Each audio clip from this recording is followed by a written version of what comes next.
I'm going for it.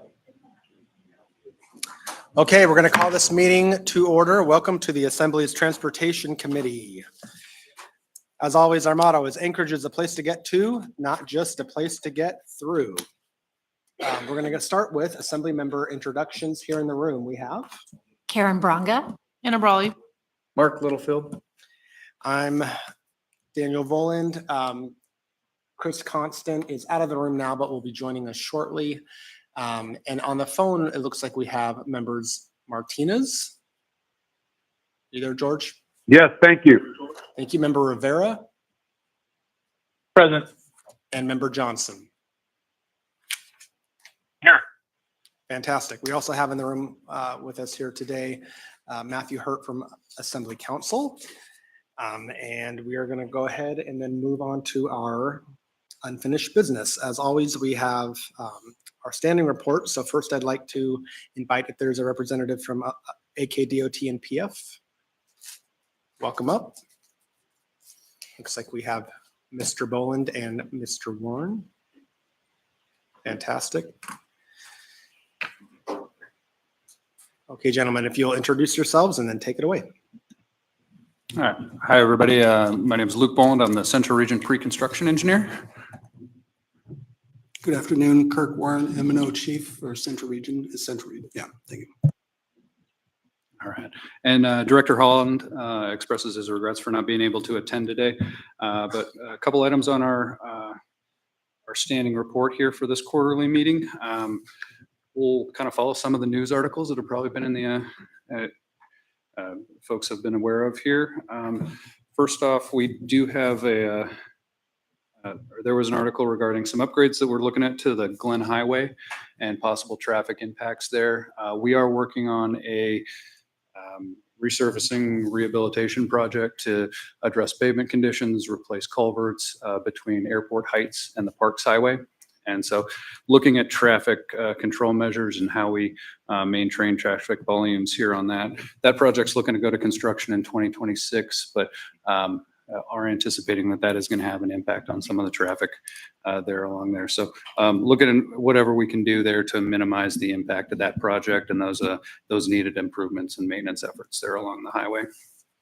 Along with that, we do have a bridge resurfacing project that is under contract that will be starting here this summer. That's a little bit further north there, crossing the Knik.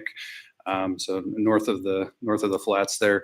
We're looking at we'll be shifting traffic to one of those bridges. And in order to maintain it, we'll be using a zipper merge where we'll maintain 2 lanes south in the morning.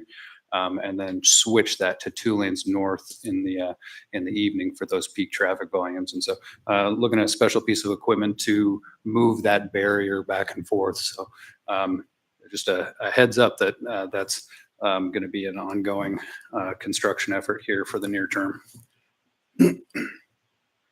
Also in the news, folks probably saw the situation along the Seward Highway where the pedestrian bridge the walls and the roof left the superstructure there. So I want to give huge credit to our M&O folks. They were first on the scene around 2 a.m. on Sunday morning. We're able to close the highway, get that debris cleaned up and off the highway before 6 a.m. and reopen that to traffic. They've continued to do work cleaning up the debris there and understand that debris has been removed at this point. We also had folks from our bridge design section come out to inspect the superstructure, understand that that structure that does remain is structurally sound. And so working on efforts to getting that replaced here. And so still in the early stages of that, but really appreciate the response effort from our M&O folks and then all bridge inspection folks as well. This has also led to inspections of other similar facilities around the city, and so evaluating whether other measures need to be taken to those structures as well. We have a couple of public involvement opportunities out there. The Seward to Glen Pell or Planning and Environmental Linkage held its open house, 5th open house on December 10th. This unveiled refined alternatives within that area. Those alternatives that we currently have out for public review remove the freeway connection alternatives that you likely saw in previous iterations of outreach on that. Looking at more of a parkway design, looking at slower speeds, reduced lanes. And so those documents are out for public review, and that review period ends on January 23rd. So I hope folks have an opportunity to take a look at that and provide comments on those refined alternatives. We have the Matsu Transportation Fair coming up on January 30th. That's from 3 to 7 at Raven Hall. And then also the Anchorage Transportation Fair will be April 15th from 3 to 7 in the Alaska Airlines Center. So not sure how that's going to align with our next quarterly meeting, but a great opportunity to see a large number of the projects that we have underway and provide input on those.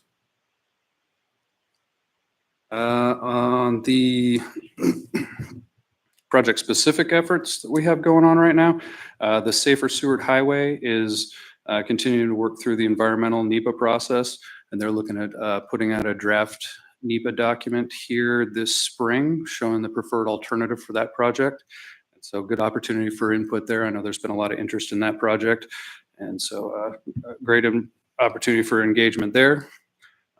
Also, the Fish Creek Trail project, we're working on finalizing the NEPA document for that project, which will go out for public review. I'm hoping by the end of the month, but if not, sometime in February, we'll get that out. And so another opportunity for folks to take a look at that very popular project here in the Anchorage area.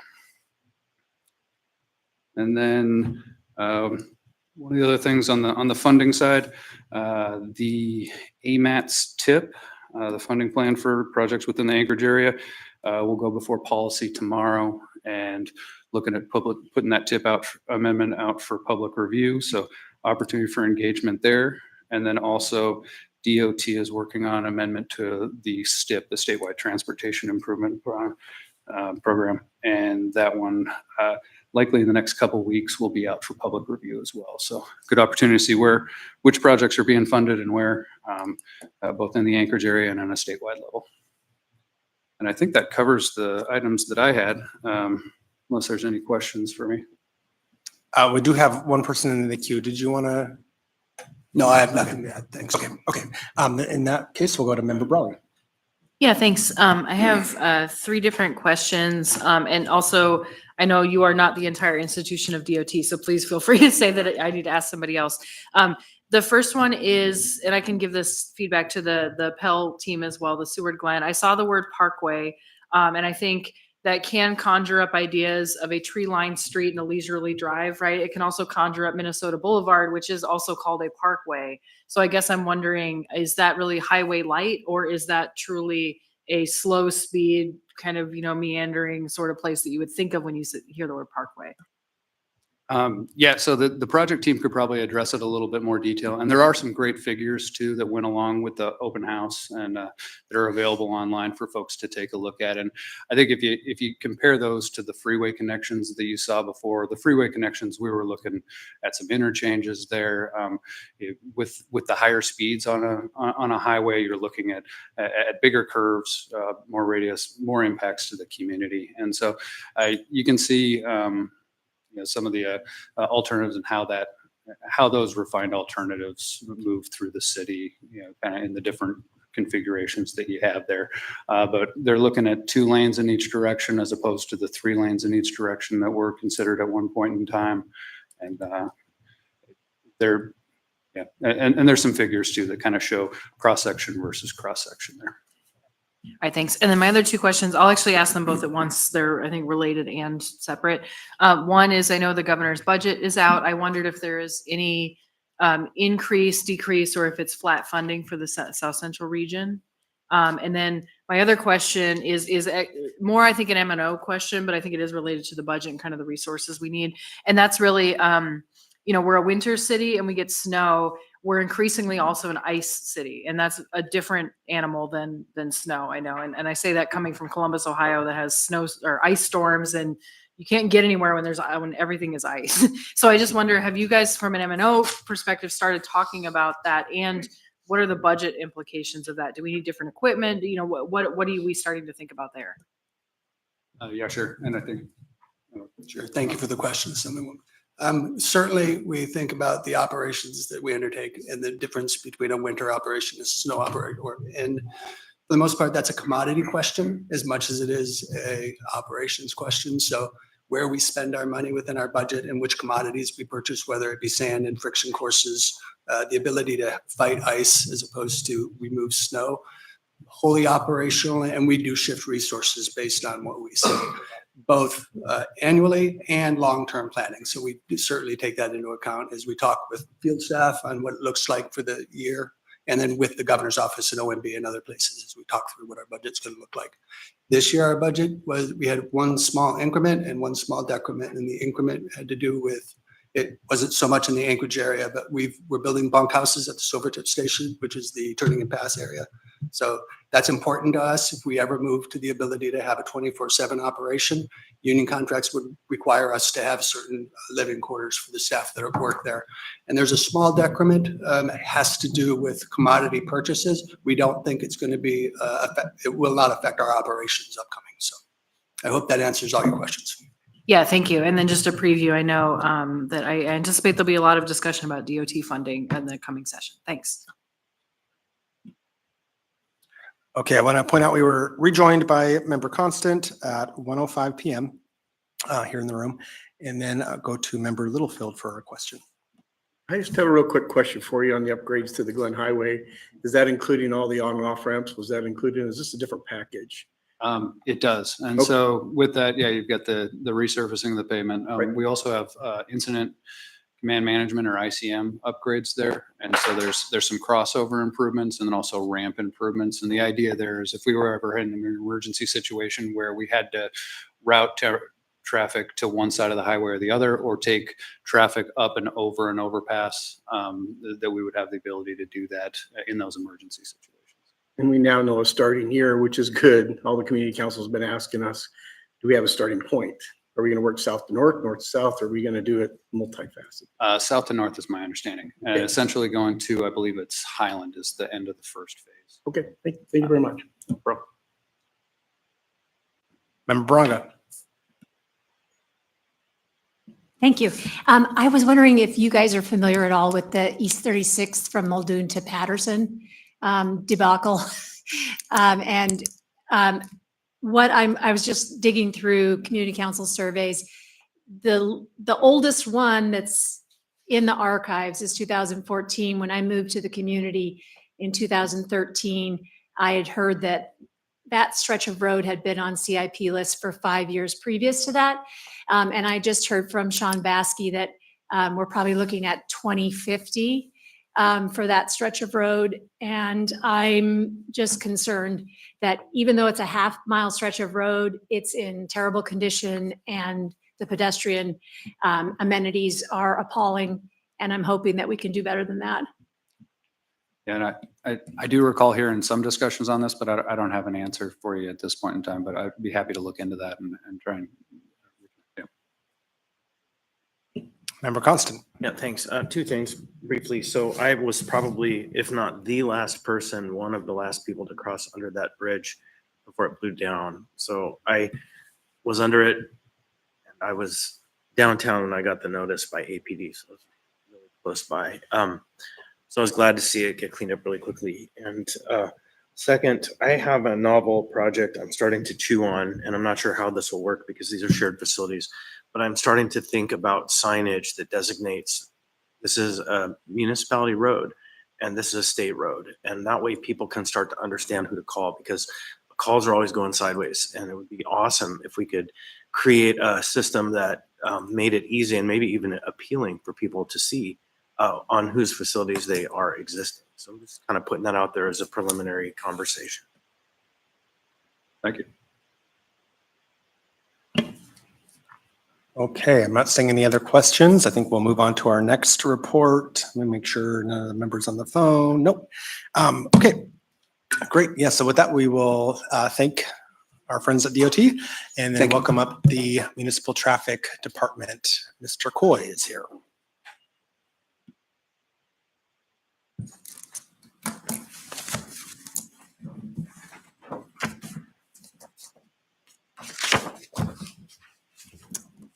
Okay, Brad Coy, Municipal Traffic Engineer with the Traffic Engineering Department.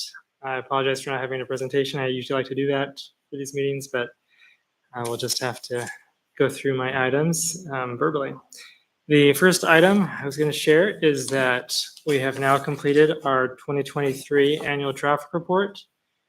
This does take a bit of effort to compile all the data, all the crashes, all of the counts, and do analysis in the middle of also doing all of our data collection. So we apologize for it coming a full year after 2023, but it has some new information in it. We added some additional pedestrian and bicycle volumes, some additional crash analyses, trail volumes over time, multimodal daily volumes, and so it's got a wealth of information and some updates. If you have any questions as you go through it, feel free to reach out. And if anyone is interested in electronic version, it is available on our website. And they can also reach out to the Traffic Engineering Department, anyone that is listening who would like to see that or have a copy. We're still publishing some additional copies. The second piece that I'll jump into is our efforts on the Neighborhood Greenways initiative. So we appreciate the additional budget that's allowing us to have additional paint and signs shop staff to do this project this coming summer. We are in the process of getting feedback from the community. I provided a Neighborhood Greenways handout, which you have and are looking at, it looks like. So the first page shows what the Neighborhood Greenways is about. And on the back side, it shows some preliminary locations where we're thinking about. At the bottom corner of the map page, there is a QR code to a website link. And on that link, you can find a video that explains what they are. You can find a map that you can click on and go and actually add lines to the map, providing suggestions or comments. We've been sharing this with the community councils and are open for all feedback as basically what we're doing with this Neighborhood Greenways is we're identifying those lower volume, low speed streets throughout Anchorage that we know about in our own neighborhoods where are great places to walk and bike to connect to our larger network. And by mapping it, hopefully everyone can then see throughout the entire city where these great connections are and be able to travel around with greater comfort throughout our city. So that's Neighborhood Greenways. The other item I won't get into too much now because you're going to have a presentation at the end is our Vision Zero efforts. We just did complete month 3. So we're in the process of putting together a month 3 update on our action items that we had prepared in the report back in October that we provided to the Assembly. I think the gist of what you're going to see in the report is the primary limitations are just having enough staff to make progress on everything over the holidays. Since the last report, there's just a lot going on. We do have some different shifting around of some of our positions. So my department has been working through some of that, which just takes some time sometimes. But we are making progress and we are visiting community councils, and that's some of the bulk of the effort there on the Vision Zero. The other item to bring up is that you may have seen some of the news on the traffic camera updates or adding new traffic cameras. We are working with DOT on a highway safety improvement program project to install the remaining 82 signalized intersection cameras. We have traffic cameras at the other 200 traffic signals around Anchorage, and these are an incredible resource to be able to see what's going on, to understand as crashes occur, other incidents happen, both for the residents who are involved. I just got an email from a friend who was telling me his wife was in a hit and run and asked if there was a way to, where to get the footage. So being able to forward him to that is really helpful. And at the same time, our key staff person who was doing all of those requests moved to a different job in the municipality. And so we're realizing the significant effort that all of that is, and we're working with APD to find a more feasible solution to be able to have the camera footage available, and are going to be working through some policy language to be able to make it clear to everyone how we use that footage, because some of these other uses were not its primary use. Its primary use is to manage our system. Being able to have footage for all these other things is helpful, and we see the value, and just having it clear how we use it is important. So we are working on that. The protected bike lane pilot project is another item that the report is now practically complete, doing final dotting the I's, crossing the T's, and making sure that we are all ready to release it, because the media has been letting us know very clearly that as soon as that is released, they are going to be looking at it and very interested in the results. And we want to make sure that it is ready for that level of scrutiny. So we are taking just a little bit longer than I anticipated to have that all ready to go. But I guess some of the key takeaways that I can mention here are that the trade-off of removing the lane of traffic was that there was a slight addition of congestion in the PM peak. The rest of the day, travel times were consistent with the protected bike lane versus without. The PM peak, drivers had to wait about an extra light cycle. One more signal they had to stop at is about the magnitude of the congestion. And when you weigh that cost with the benefit, it is a judgment call, but you can kind of see, is it worth that benefit? So those are some of one of the key takeaways. There's going to be, I'm making a list of other takeaways that I want to be able to share as well, my assessment of that study. But the other thing I guess I'll say is it provided an incredible opportunity to have a strong relationship with DOT. And I would say the reason that we were able to move so quickly on the Vision Zero report and action items was in direct proportion to the collaboration we had on the protected bike lane. So just that collaborative effort and relationship that we built on that has way more benefit than anyone could understand, versus just the protected bike lane in and of itself. And so the other thing to mention too is that in 2025, we have probably about 15 different traffic calming and safety projects that are in the works. The state had provided us some funding, 2 different traffic calming grant funds that we are now planning on putting traffic calming in. Those ones were specific to Russian Jack and Northeast Community Council, but we're also doing a number of other locations, McPhee Avenue, Cordova Street, Toloff Street, Vernon Street. We're doing some additional design in the Northwood area. We are doing College Gate Elementary improvements. We're working on some other designs around a few other elementary schools. And then we have a number of different traffic sign projects that we're working on. So we're really looking forward to getting those built, and we're really appreciative with additional proposal for bond funds that we're excited to be able to continue the momentum that we have moving forward on our traffic calming projects. And the last one that I'll end with is that we are currently working with the Anchorage Museum and NeighborWorks Alaska and the Fairview community on putting together a proposal for an asphalt art grant through Bloomberg Philanthropies to do Hyder Street Greenway, which is in the MTP, and a project that is identified in the Seward to Glen Pell as well.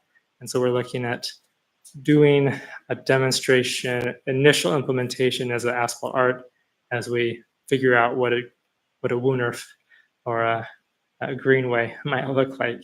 So that is getting worked on this month, and we'll get submitted by the end of the month, and then we'll see if we get that grant. But we're really excited about a new project here in Anchorage that we haven't tried something like that before. We haven't taken any questions. Okay, I have member Brawley and then member Constant. Thanks. Yeah, thanks for these updates and thanks for also clarifying what the cameras are being used for, because as we know, this community has PTSD about when you talk about traffic cameras. My question is actually on the greenways. So I'm curious, how were these prioritized? And then I do have feedback on a specific one as well. The non-motorized plan that was developed through the AMAT's MPO process back, I think 2021 is when it was published, had identified enhanced local street network. And so those are some of the initial ones that we put down as some of the priorities that we thought. Also some that we've heard from the community, other interest that have gotten heightened attention in the past year or so with some overnight markings. So that's been something that we also were looking at. Those did happen to occur in locations near schools and connecting to trails. So the feasibility of putting them right by schools and in trails and where there's other traffic calming are important pieces. Also where there's projects that are happening. And through this public process, as we've been reaching out, we've been getting additional information. Oh, and the Moose Loop. The Moose Loop is another location that has a lot of attention on it. And so that's prioritized. So it's not quite as rigorous on a evaluation. It's a fairly low cost that we are going to be like moving through as quickly as we can. But those are some of the considerations that we have. And we're open for feedback. If there's other ones that you feel should be priorities, we're definitely open to listen and have a conversation. Yeah, thanks. I'll say first, thank you for adding the Barber Street one. I know we had a conversation about that a while ago. But actually, as I'm looking at this map, I'm going to be I guess maybe more of a Midtown representative for a second and say I'm looking at the Abbott Loop area. And I know that it's kind of far away from part of the Campbell Creek Trail, but I also want to know with Far North Bicentennial Park and having just spent a bunch of time down there over the years, I know those neighborhood streets kind of look a lot like the ones in Western and over by Galactica Arrow, the newer building. And there's just a lot of disconnected streets. And I know there's a lot, I've literally seen a lot of folks on bikes and walking, running, et cetera, in Abbott Loop. And I imagine there's folks trying to get across Elmore to the giant, green recreational area that's far north Bicentennial and Campbell Tract, the BLM land. So I would just encourage maybe looking at that because I wonder if there's a way to make some of those interior streets safer. And again, not my district, but I do see nothing on that part of the city for that area. So I would encourage that. Thanks. Yeah, thanks. And the one response on that is we want to put these at places that people are already using, that they found that the streets are great connection points. And so I'm not aware of the best places in that part of town. A lot of the other ones that we've identified on there have direct, clear access to the trails. And so it's a little bit more obvious. So as that community weighs in and says, this is where we really spend most of our time biking, because what we're trying to do is help the rest of Anchorage discover kind of those connection points. And so we don't want to place them somewhere that isn't fitting that perspective. But thank you for the feedback. Okay, member Constant. I'll probably maybe regret saying this, but I think that the number one thing, if we could only bottle it, that was the byproduct of the bike trail pilot was whining. It was a massive increase in whining. And I just appreciate that we're getting data that we can use to punctuate that kind of bubble, because it was loud and it was clear and it was shrill and it was just the only thing I heard from most people, but the people who are using it and the people who are open to the study. So I'm grateful. I'm looking forward to the report. And with that, I'll just say I'm grateful also for the piloting of the Blue North concept, Blue North, or the Greenway in that Ingra Street, because we've been talking about it for so very, very long. So thank you. Welcome. And then I have member Brunga. Thank you. I was curious, I know how you count cars, but on the pedestrian trail volumes, do you run one of those black cords, or how is that count done on the? Yeah, so as you're biking or walking along the trails, look to your side on a few occasions and you'll see this post that has a sign that says Municipality of Anchorage. Those kind of posts that are about 3 feet tall or so, like, 6-inch by 6-inch wide posts. Those are actually devices. They have loops underneath the pavement, and also I think some of them have an infrared that can detect as pedestrians are walking by, or can tell if it's a bike through different measurement devices or mechanisms. And so those are the ways that we get those. I guess we do occasionally put up some temporary. Often it would be a radar unit that will attach to a tree, and those collect as well. But trying to put a tube over, a pedestrian isn't rolling, they're walking. So, and yeah, the way that those work aren't so great for getting non-motorized volumes as they are for cars. Then another question, is there any discussion, we talked about the e-bikes and, speed and staying on the correct side of the trail, all issues that, may or may not be because of e-bikes. Is there any plans in the work to do any signage along the trails this summer, or, add keep right or watch your speed or something, or is that nothing in the works for that?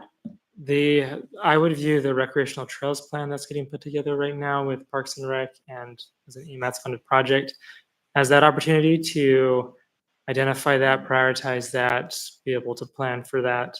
I know that we've had conversations in particular with Parks and Rec about some of that. I don't have an update on where all of that is, given that project's kind of still going through its process. But I would say tie into that, and that's a great comment to be making with that plan in particular. Okay, I don't see anybody else in the queue.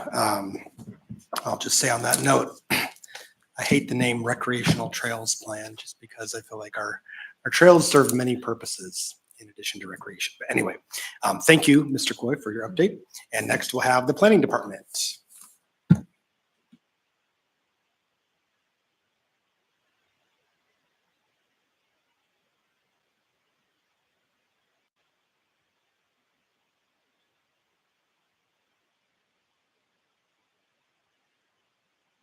All right, y'all introduce yourselves and take it away.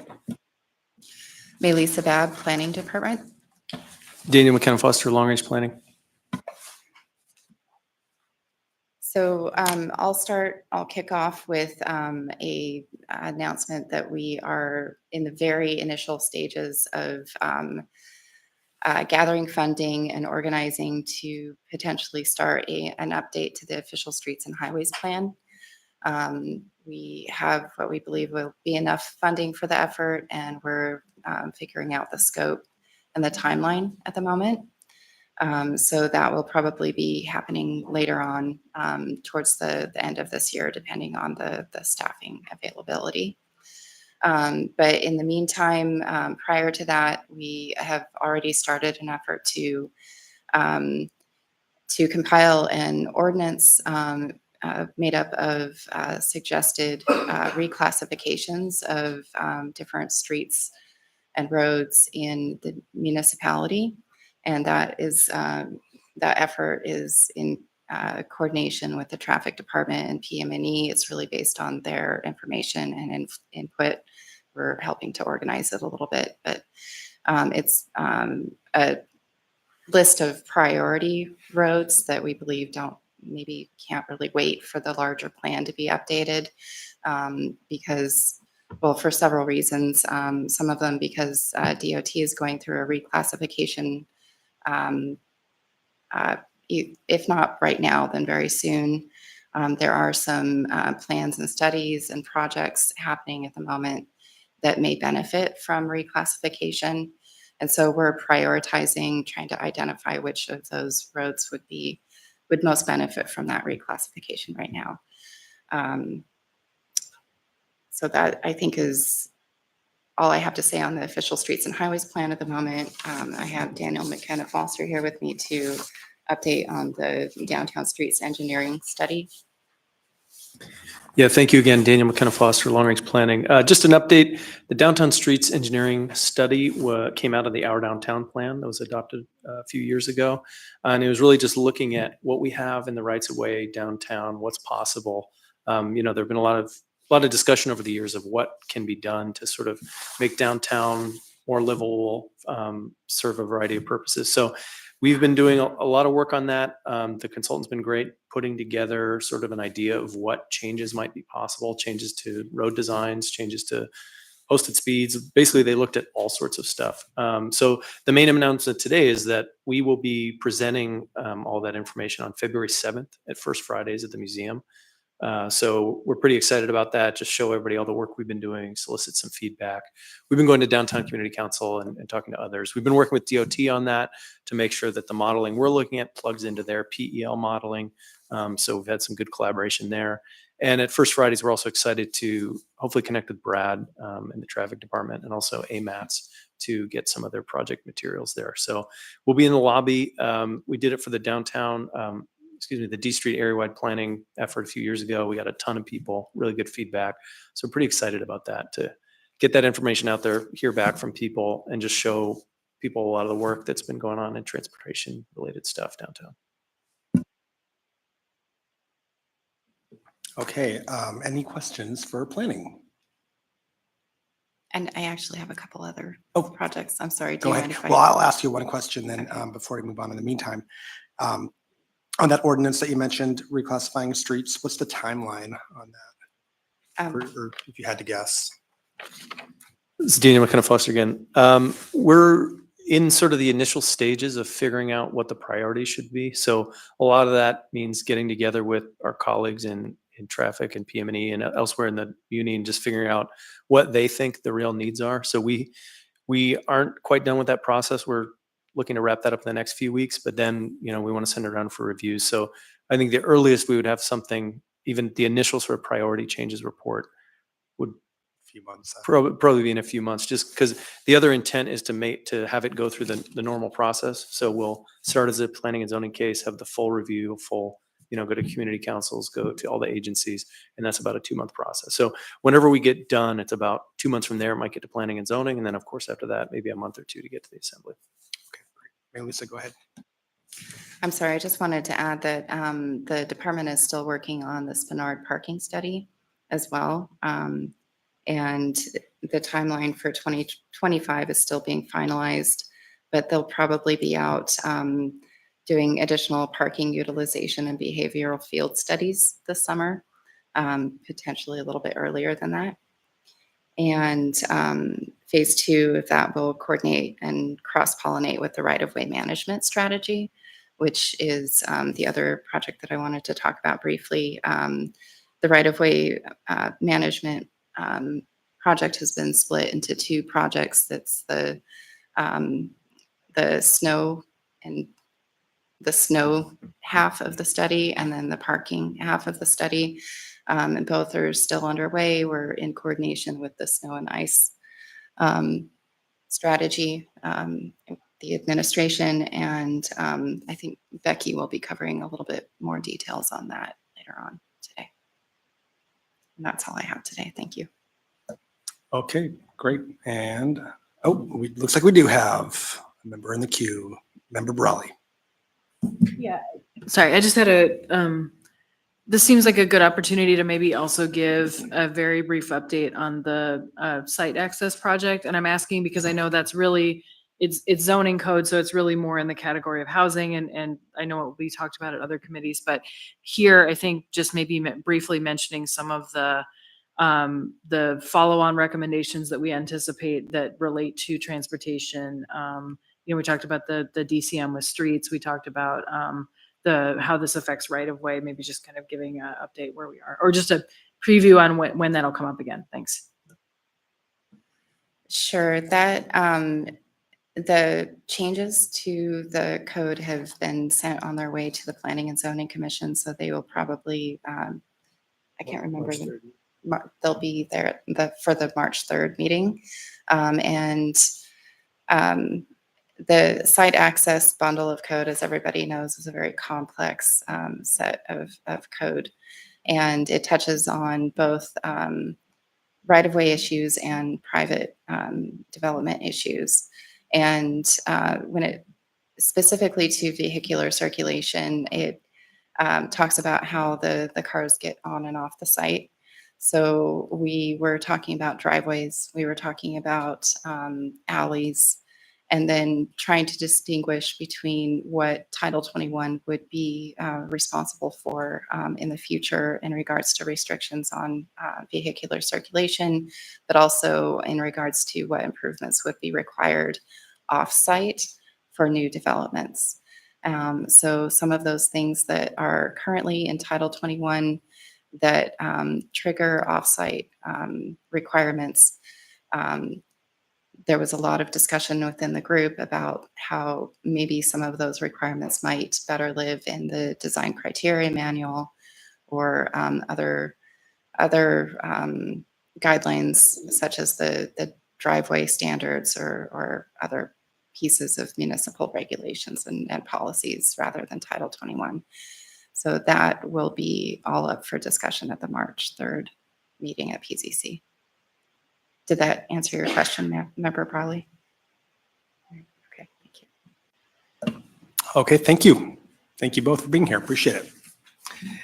And with that, we will move on to our next report from AMAPS.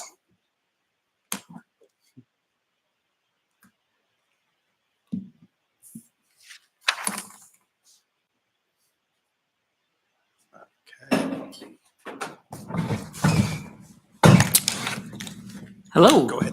I'm Aaron Yonganilan with AMATS. So just wanted to go over a couple of quick things with you all. So we have a PC meeting tomorrow. There are 4 items on the agenda. We have a long-range plan amendment. We have a TIP amendment, our funding program amendment.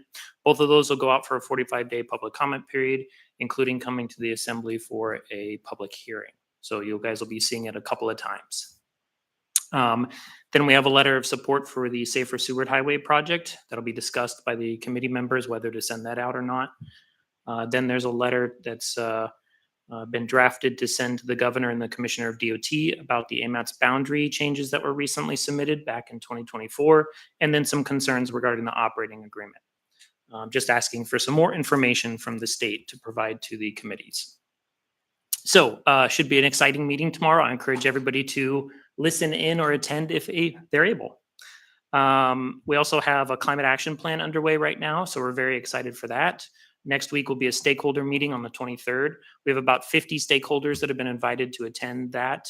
The idea for this first initial one, it's the first of 3, is to give an overview of the plan, what the stakeholders can expect this plan to do, kind of the outcomes of it, the goals of it. And then once we do that kind of general introduction to get them all on the same page, we're going to do an engagement with them because a lot of these different groups have probably done pieces of climate change related activities, and we want to hear from them. What are some lessons learned, or what are some things that our plan should make sure that we incorporate in? Because it's really all of us working together to make it happen.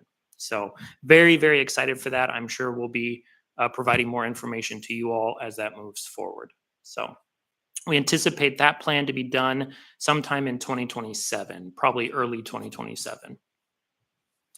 Next, we have a peer exchange at the end of January.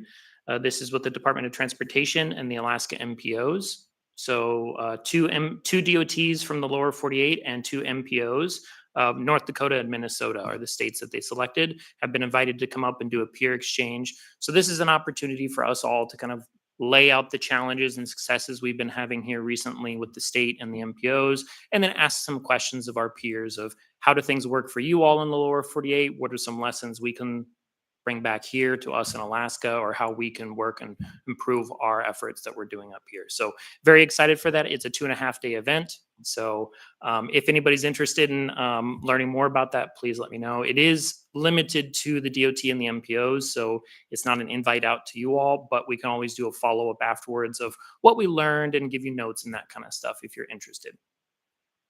And then finally, I'm finally able to announce after a long await that we have a new staff member at AMATS. Leifi Felice is joining us. She was in the planning department at the front desk counter. So I apologize, planning. But it's a good thing for us. So we get some help for an associate planner. Leify's focus is going to be on the TransCAD, so the modeling efforts that we do, the travel demand model, and then getting GIS capabilities up to speed for AMATs. Because we produce a lot of data and we just kind of have it out there for everybody, but we don't actually do any like an additional analysis above and beyond our plans and efforts. So the idea here is to get Leify up to speed so she can help with modeling different scenarios that people want to see for our networks for changes. And we don't have to rely on projects to come along and do that for us. And then also to help with any kind of mapping or analysis of the data that we produce from our plans on just a regular basis. So I'm hoping we can move forward pretty quickly on that, but AMATS is complicated, so it'll take a little while for her to catch up to speed. Thankfully, she comes with a lot of experience from America Samoa with working with governments and stuff like that, so she's pretty familiar with a lot of the stuff that we're working on. So very excited to have her join our team. That's all I had. Thank you. Okay, we have a question from Member Brawley. Yeah, thanks for the update on the visit with other DOTs. That sounds really interesting. I guess this is a comment, and then I do have a question, and it was pretty much the same question I asked before. But I think it'd be interesting to ask those MPOs and the state, because so basically Anchorage is a city and a county, and in pretty much every other place, the county is actually a big entity that owns and maintains roads, right? County highways, county roads, whatever that looks like. So I would be curious in other states that have counties, because I think the state, my observation is that our state, some of these roads that they maintain would be otherwise county highways. So that's just a nuance to be aware of and maybe dig into, because if there aren't county folks there other than MPO, I'm sure has interaction. Anyway, just looking at that layer of government that we don't talk about a lot here. Also, because we call them boroughs here, but anyway, that's just a recommendation. And then my question is the same when I asked DOT, and I know AMATS is not the maintenance entity, so I'm going to ask it also. But really, just thinking about as we become as much an ice city as a snow city, what does that look like for the future? And I'm thinking about kind of materials or the way that we build our roads in the future. Does that change it, or is it really more dealing with, say, more potholes from freeze thaw or the kind of maintenance stuff that you can't avoid? I'm just curious if that's been a discussion or what that might look like. I don't think we haven't really had that as a discussion at AMATS just because of how things go. You know, winter city design is a factor that is being looked at. The Downtown Streets Engineering Study did look at some winter cities and the design that they do for their streets.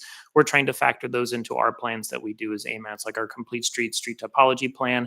And so I don't have an answer for you, but I recommend that this be something we pose both at the peer exchange and then with any other plans that we do, is to start thinking about, are we going to have continual years like this year where it's mostly ice out there? And that's a challenge for us to handle.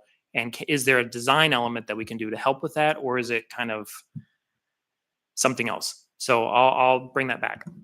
Yeah, and in particular, I think with the upper Midwest, just my lived experience in Chicago, talking with my relatives in Minnesota, I think it just is more true that we're seeing more of that behavior that you would see in cities that are further south, and it's climate change, right? But anyway, I just want to flag that because I think it's something we have to keep thinking about. And thank you. Okay, I think you're off the hook, Aaron. Thank you. Appreciate it. Okay, next we have People Mover. I see Bart coming up. Welcome.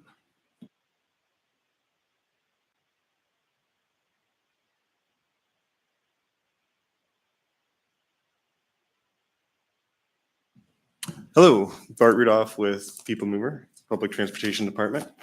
I have a few items to go over with you. We're working through our driver shortage as much as we can. We have 14 vacancies right now out of 123. 3 of those are working through the new hire process. 6 are working through the interview process, which includes drug tests, fitness tests, driving tests. That leaves us with 5 current openings right now, assuming all of those pan out. One of the things that we are going to look at is starting up a passenger endorsement training program so that we can hire drivers without that endorsement and train them in-house to help eliminate one of those barriers. So we hope to have that up and running within the next 90 days. We've got the approval from the state. So we just need the training program, and then we'll need to work with our friends at HR to be able to hire those people. So more to come on that. We are working through a May service change. We do 2 service changes a year, one in the winter, one in the summer.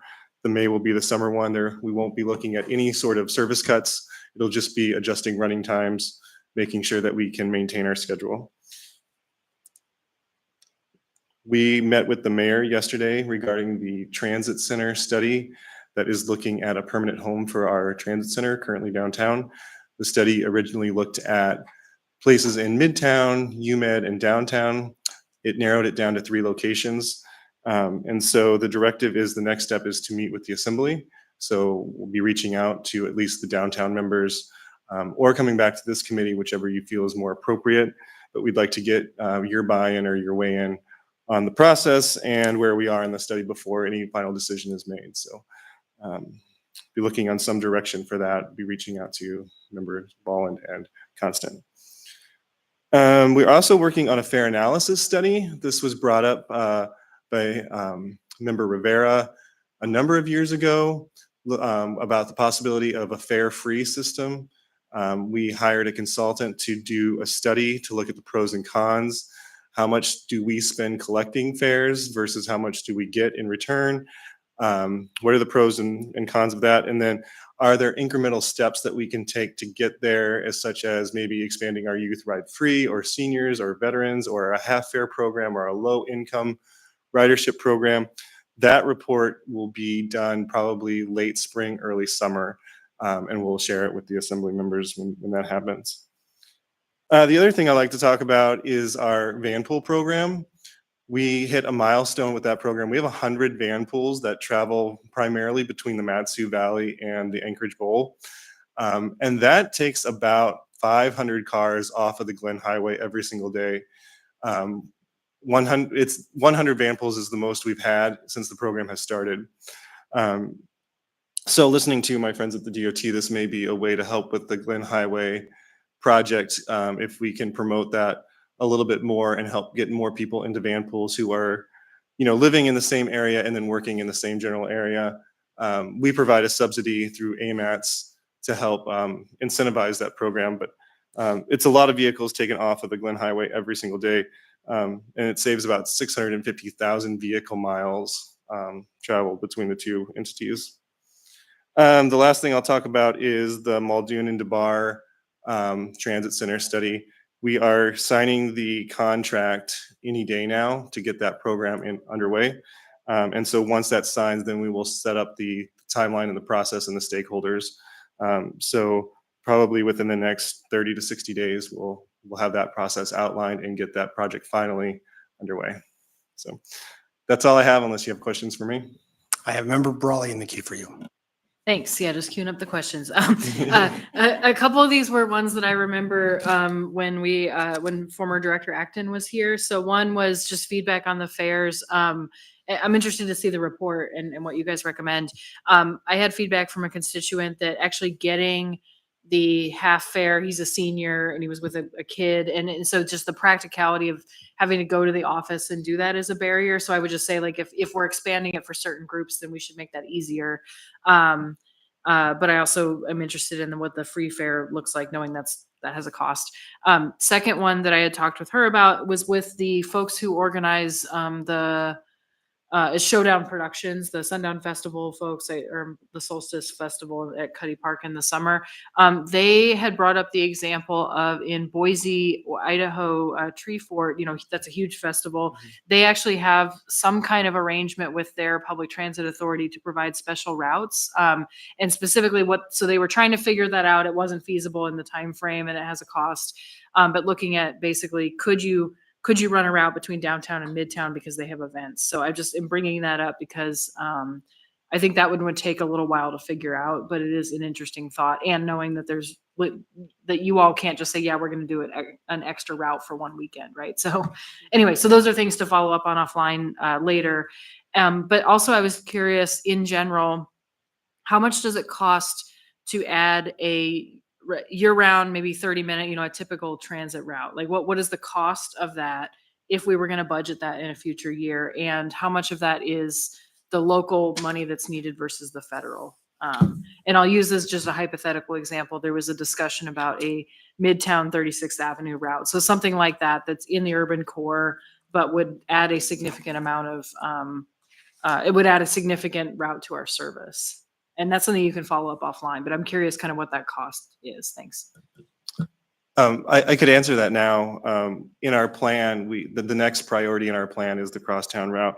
And back in 2020, we estimated it at a $3.5 million annual operating cost, in addition to about $3 million in capital costs. And so the operating cost is covered primarily from our operating budget. We don't get a lot of grants to cover driver wages or things like that. The capital cost is where we pick up federal grants and things. So $3.5 million, rough estimate.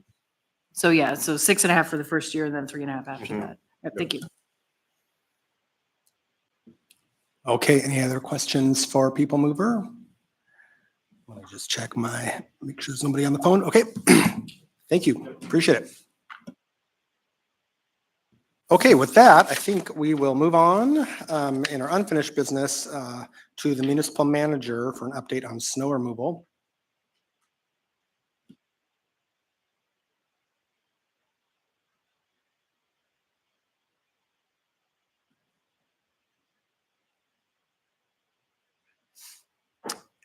And then Becky, if you want to roll right into the ordinance. Perfect.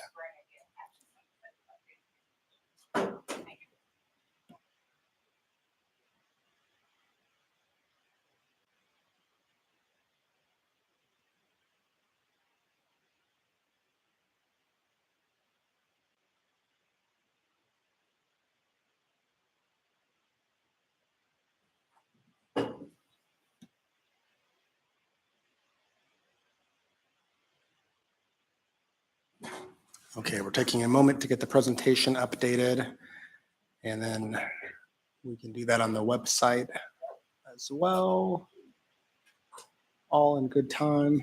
I should add that the change I made from the last one is actually non-substantive. I just realized I had one slide in there twice. So it's better okay. for visuals to have the corrected version. Perfect.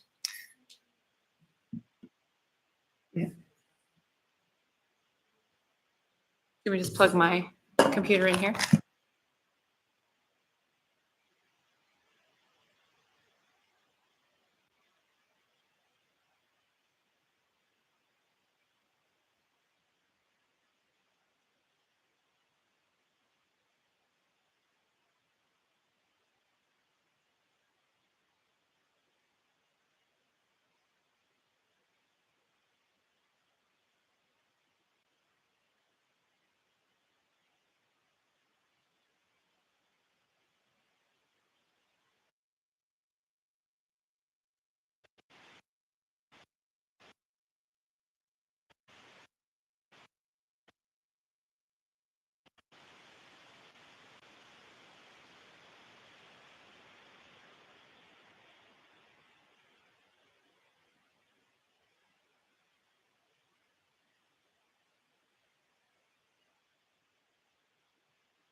Okay, you ready for us to get started? Sorry for the technical delay. Okay, so today what we have is just a status update on progress. I have a note, some notes about coordination with the school district. I think Mr. Anderson was not able to make it today, but I do have an update on how we've been coordinating with the school district. I have Mr. Colhayes with me today to talk about, to answer any questions about the sort of some notes about non-motorized follow-up, what we're doing on that front, and follow-up to the AIM that was submitted to the body last month. And then we'll roll into, I've moved this is my order of operations from my last update in October, but with one slight change, which is that I've kicked Bright Ideas to the end, because one of our Bright Ideas that I had flagged in October for work was an update to chapter 24, 25 of municipal code. And we have now moved forward with introduction of those proposed changes. So I'll roll into that description as my last piece, as that's the next item on the agenda. Okay, next slide. First on state of the fleet. So all of this is really incremental updates using the same format that we've talked through with the body since the beginning of the snow season this year. This is the fleet levy, which was already passed by the body at the last meeting. And so so clearly we've made some progress there in terms of funding for the fleet. And then also just a note that we are moving ahead with conversations with Local 302 regarding wages for operators and other financial incentives to have more folks want to come and operate our snow equipment. Moving on to the next slide, please.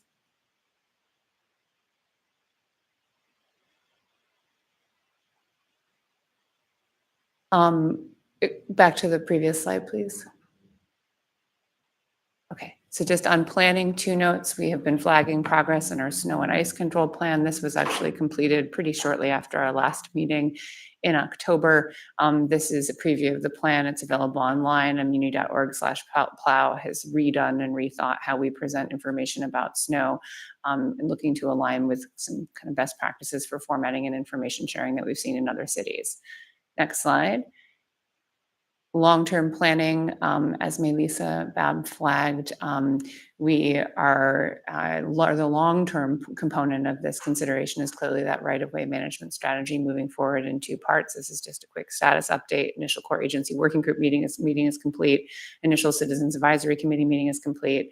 Their project webpage is anticipated to launch by February, linked up both substantively and then practically with muni.org/plow.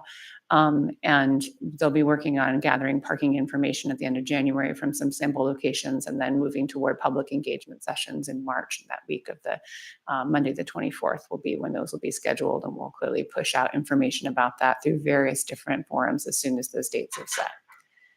Next slide, please. Comms is an update on this. This also came up pretty much right after our last update in October. We now have muni.org/plow fully operational. It includes a variety of different pieces of information, including ongoing updates about any snow events that feed through the top button and through each of the different maps. We also made progress on a unified single phone number for any information about street maintenance issues. So everyone can now call 343-PLOW and get street maintenance if they'd like to have information or have concerns about berms or any other items which are related to snow or ice removal. On to the next slide, please.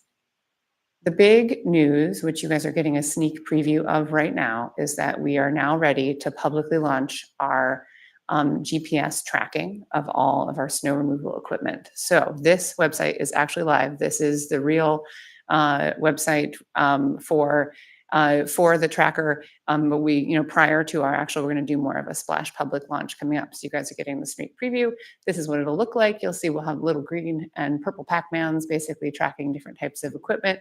You'll see in real time where they are moving around. You'll also see the delineation based on the colors of how recently different roads around town have been cleared. And there are clearly some things we're still working through. There's some delay between when the information is gathered and when it's posted. Part of that is strategic to make sure that we understand from other jurisdictions that sometimes very real-time information results in people trying to interfere with snowplow operations or with snow plowing personnel. So some of it is strategic. Some of it is just nature of how we're working through the system. But we're really excited about this and think this will be helpful to the public in terms of being able to in real time track what's happening with our various pieces of equipment. We are going to name the equipment. And so more to come on a naming competition for all of our graders and sanders and et cetera. On to Just the wanna- next I want to slide. volunteer to be on the panel that chooses. Are you nominating yourself to consider them or to propose names that you would like us to consider? Okay, duly noted. All right, next slide, please. This is just a note on ASD and MOI alignment, and I will say that our goal here has been to ask the school district to tell us what they need, because I would say I really want to praise the Paul Van Landingham's work here and the work of his team, and that he is incredibly responsive to what the school district needs, and we're really just striving to understand from the school district what they need in order to keep schools open so we can work toward our shared goal of having kids learning in person. So this is just a quick run through of the ice storm last the 6th and 7th of January. By the numbers, Paul's team sanded 43 school locations, addressed 84 priority ASD requests in one night. So this is Anchorage School District giving in real time to the team, we need this location sanded, we need this location sanded, for 84 of those that were done. We had 4 sanders that were dedicated exclusively to school district needs, and the actually at 11 o'clock during the assembly meeting on Tuesday night, the school district said, we can't keep school open tomorrow because we have not sanded our parking lots adequately. They are unsafe. And Paul said, I can sand those parking lots. And so we sanded 14 of them. So so again, lots of collaboration happening and great collaboration from the school district. I really appreciate Jim and all the information he's been sharing and his operational team and what they've been sharing. But again, our goal is to hear what they need and be responsive to it so we can keep schools open. Next slide, please. These are some specific questions. Some are odd questions. The question section is things that I've been asked specifically by members and our responsive information. First was questions about ICE events. So first, our state of our fleet of sanders. We have 9, 7 are operational, 2 are noted there as needing repair. What else are we deploying to address ICE events? We're deploying this distributor truck with liquid magnesium chloride. And clearly, I'm not the technical expert here, so please intervene if you'd like to hear more from one of the many qualified members of our team who are here to talk about the nuances of liquid magnesium chloride. How many lane miles are we responsible for sanding? That's our total lane miles, and also the ways in which we prioritize and lay down aggregate during and after wet snows, sleet events, and freezing rain, and what parts of the road system that we prioritize. Clearly, there's intersections, hills, curves, and bus stops. But again, technical questions to Kent, Paul O'Shea. Then there was a question about, is sanding during a rain event effective? And again, here I would direct any follow-up questions to the technical team. But again, that we lay the aggregate down as a temporary measure and then continue after the event is concluded. So I'll pause here because this one seems like it might have some more technical questions tied to it. But I want to make sure we have a chance to answer any questions, follow-up questions on this.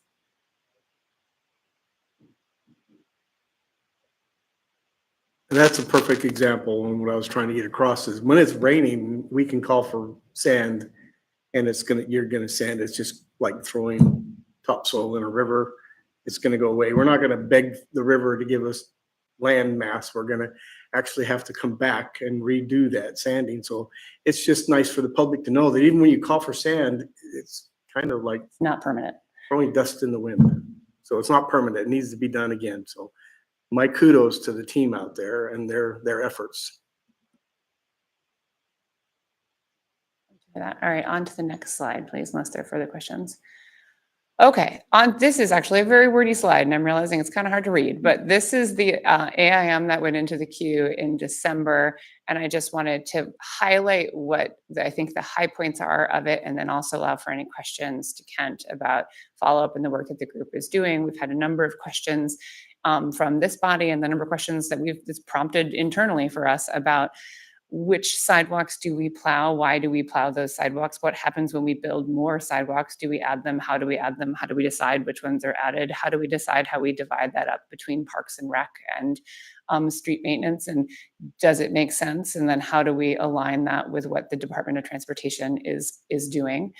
And so kind of high points here. are at the bottom of the first page, just to note that we generally aren't responsible for all sidewalks, which I think is just, I'm really just stating for the public record because we consistently get that question. I know you all are aware of this, but we consistently get the question of when are you going to plow the sidewalk in my subdivision, which is generally not the municipality's responsibility. We have convened this internal sidewalk snow working group. And again, Kent is here for questions about what that, that group and their progress. This lists the different groups that are represented in that working group, which include both internal teams and also the school district and the Department of Transportation. This is another thing we're trying to workshop with the school district. What do they need in terms of clear sidewalks, in terms of our ability to make sure that we can support them in keeping schools open? And then finally, the list of tasks for this group. So this is, I know this isn't an immediate solution, and these are questions that the body has been raising for some time in different contexts, but just a framework that we've set up to try and workshop them in a deliberate way. Things the group's going to look at are other types of equipment for snow removal. I know there've been questions about different types of tractors, et cetera. Aligning the snow removal plan with safe routes to school and transit routes. And I have a slide on that next about what are we really doing with respect to safe routes to school and what are we going to do. Talking about cost for how much does it cost then to add additional miles of sidewalk, and then we can figure out, how we spend our funds to do that. Talking about staffing and equipment resources, establishing an actual process for prioritizing or reprioritizing which sidewalks we are plowed, acknowledging that it is challenging to stop doing something if people have become acclimated to it, even if we decide it isn't potentially the most strategic use of resources. And then evaluating changes to our sidewalk and road design standards potentially going forward to help further enable us to be able to clear sidewalks effectively. Any questions on this for Kent while we're here, or me? He's really the expert. Member Brawley. Yeah, on this particular point, we actually got an email from somebody recently, on the same topic. And I think that it'd be interesting for this group to really dig into what is the Muni's expectation, or what expectation do we put back on property owners and businesses and residents? Because I think one answer is everybody's responsible for it. And if you don't do it, you get sued, right? I mean, and I'm not saying that's the right answer, but, versus saying, okay, this is a public service that we're going to take on for everybody. And I know it's in the middle right now and it's probably always going to be there, but I think that's a real question to ask, because I think, ultimately the question is, do we want to pay for it through our taxes, or do we want everybody to be personal responsibility, right? Or property owner responsibility? And I don't know the answer to that. And I don't think there's one answer, but I think it is something that we seriously have to ask. And again, maybe put more expectation back on the private sector if people are not willing to pay for it in the public sector. So I know I'm putting my lens on it, but I just want to raise that because I think it's a valid question to have. And I think this seems like the place to really at least talk about the operational implications of that. If I may, Mr. Chair. To your point, Member Brawley, I think those are exactly things we need to consider. Over the past 2 years, when we were dealing with the significant snow events, I had the opportunity to research what goes on in many other cities. And in many, many other cities, the responsibility for the sidewalk maintenance rests with the property owner, to include curb ramps, accessible facilities, in some cases even transit facilities. I don't remember the location, but there was one that required property owners to maintain adjacent transit facilities. So I'm not saying that's where we go. That's not my call to make, but certainly that is a model that's used in many, many other places. And we all know the challenges that both the state and the municipality face with respect to budget, equipment, staffing, and so all that works in that equation. Thank you. Okay, anyone else want in the queue? Members on the phone? Nope. Okay, keep on going. All right, next slide. This is just a visual. We had the GIS group do a good visual of, how much are we actually succeeding at plowing safe routes to schools, that as identified by the Safe Routes to School plan and study. And the reality is we really aren't. We're plowing arterials and collectors. We aren't specifically targeting these walking routes that the school district that are identified as how kids are safely walking to school. So it's really this just shows kind of food for thought for us going forward. Do we want to try and expand into these locations? What would it take to do all of these different locations? You'll see the colors on the side. The most I think the significant ones are the blue dots are the arts and sidewalks that we do plow. And then the green dots are the safe routes to school identified for each school location. You see the schools with their little flags. So again, there's usually some sidewalk plowed near a school, but not necessarily that safe routes to school network. And so we're actively considering how can we expand into these sidewalks? What would it cost? What can we? So this is part of our thinking about moving forward in the non-motorized space. About that, Ken? Yeah, if I may, this is just a slide. It's not a live GIS photo, so we can't zoom in. But a good example, the first place that Mike Knapp looked at, just to kind of put this on paper, was the Rogers Park neighborhood near Fred Meyer, east of the Seward Highway. And it was apparent there that the whole network of sidewalks on the north side of Northern Lights and Rogers Park proper are, almost all those sidewalks are part of the Safe Routes to School network. And none of them are plowed by the municipality, either immediately after a snow event or at all, because of residential sidewalks, which we don't maintain. So there's clearly, as Becky said, there is not alignment and overlap there.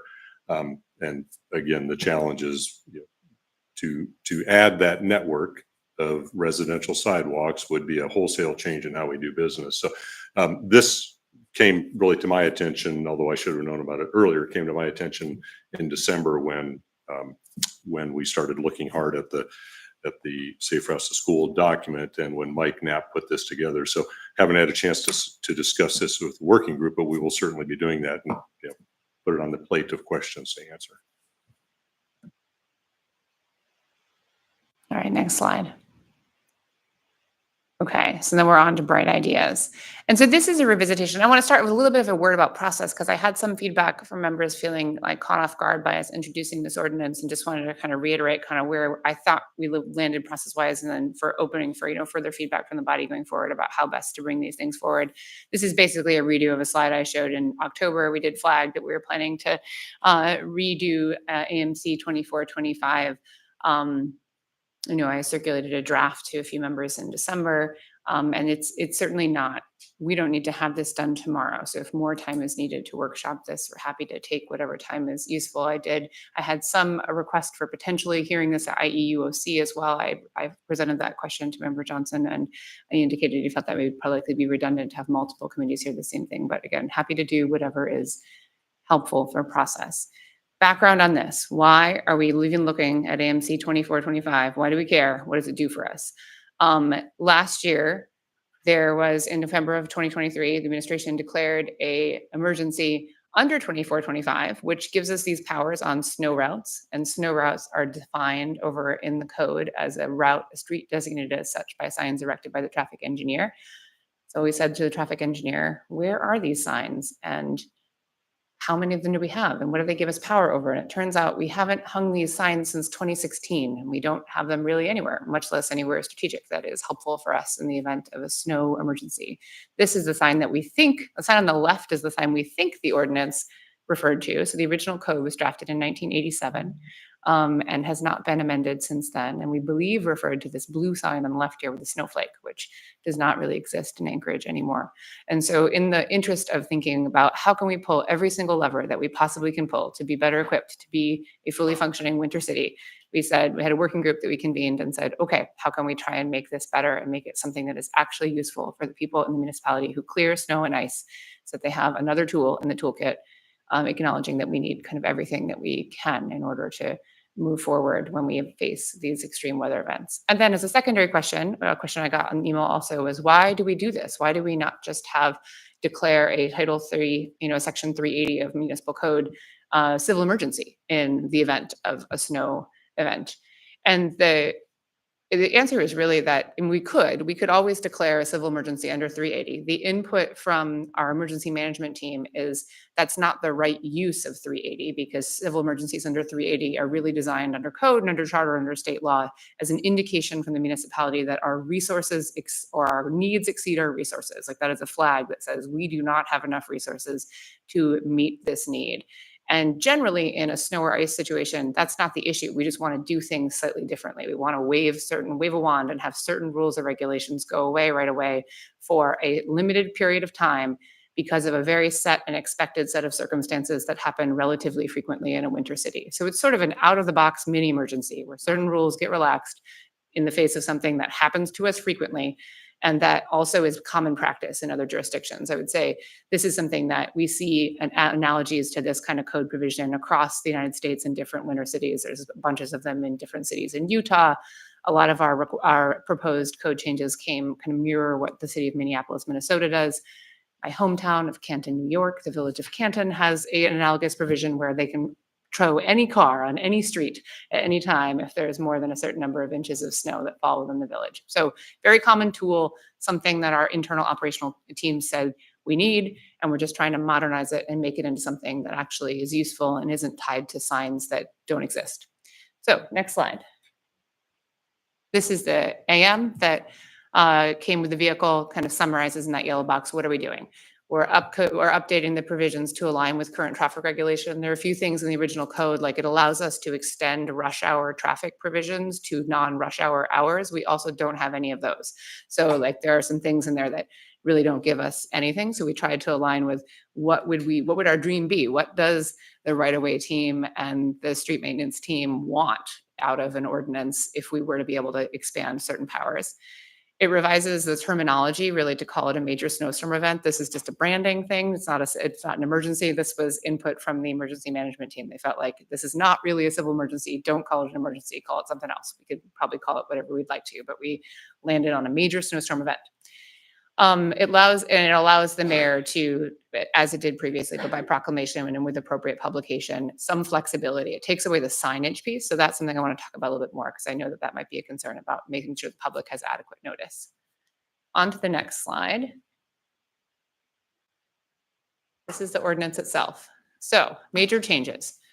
First, it changes from the snow route designation from something that is designated by sign by a traffic engineer to something that's available on the website, and then also that has to be promulgated out to the public via multiple means of distribution in the event of a snow or ice emergency. This is for a couple different reasons. One is it gives some flexibility based on the event. So if an event impacts, we all know we've seen events that impact different parts of town where different roadways may be more significantly impacted that need to be part of any kind of publication. So it gives some flexibility. It also just takes it away from the kind of the signage question of do we have the right signs up? Are we resurrecting new signs, et cetera? And I would say it's not unprecedented. I was looking for various different ordinances, and I think I would say at least 50% of the other towns and cities that I looked at that have these kind of ordinances published by map on a website. They don't have street signage. So it's not uncommon to have this information promulgated by map as opposed to street sign. Up in the top right, this is actually, I think we drafted this before the recent ice event, but part of this speaks to the question about how do we prep for being an ice city and not a snow city. This gives us a little bit of flexibility that it's not just the 4-inch threshold, which mostly applies in the event of snow. I'm not sure that we've ever had 4 inches of ice like in a pile around town. Maybe we have, but I think that's more of a common snow standard. But now we've given a little bit more flexibility that's not tied just specifically to that threshold of inches, but just tied to the mayor's determination that because of a variety of different winter weather type triggers, we need these additional tools. And then we're proposing editing the tools. Again, that first one, advancing the operation of traffic regulations aimed at the facilitation of rush hour traffic patterns, doesn't exist in Anchorage, so we don't need it.